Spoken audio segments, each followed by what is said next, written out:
Today in last class we were discussed about acids, bases and about indicators. Today we will know about a very important process. This is neutralization. तो neutralisation के बारे में मैं आपको बताऊं कि when acid react with bases and form salt and water, जब acid basis से रिएक्ट करता है तो सॉल्ट और वाटर फॉर्म करता है और हीट भी इवॉल्व होता है. वो केमिकल रिएक्शन है जिससे हीट भी निकलता है. This process is called neutralisation. यहाँ पे मैंने राइट भी किया हुआ है. एसिड प्लस बेस ये हमें देता है सॉल्ट एंड वाटर और हीट इवॉल्व होता है, हीट निकलता है. दिस इज न्यूट्रलाइजेशन रिएक्शन और न्यूट्रलाइजेशन. एग्जाम्पल अगर ले लिया जाए तो here I have taken hydrochloric acid HCl and sodium hydroxide NaOH. जब ये एसिड है, ये बेस है, जब ये दोनों रिएक्ट करते हैं तो फॉर्म करते हैं सोडियम क्लोराइड यानी NaCl, ये सॉल्ट है, और H2O वाटर फॉर्म होता है और हीट भी इवॉल्व होता है.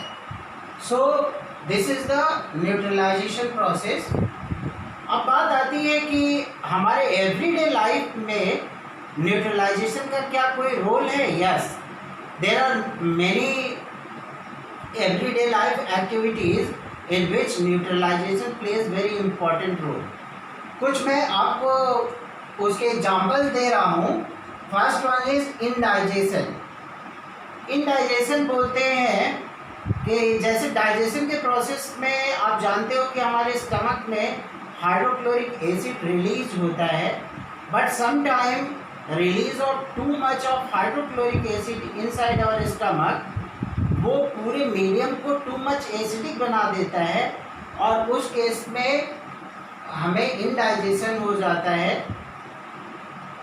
तो इस इंडाइजेशन केस से बचने के लिए हम एंटासिड का यूज करते हैं जिसमें मिल्क ऑफ मैग्नीशिया होता है और मिल्क ऑफ मैग्नीशियम हाइड्रोक्साइड.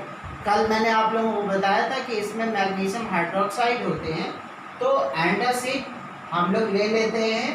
अब ये एंटासिड बेस होता है और एसिड ऑलरेडी आपके स्टमक में रिलीज हो, ज़्यादा टू मच एसिड है तो वो रिएक्ट करके सॉल्ट और वाटर बना देता है और हम रिलैक्स फील करते हैं.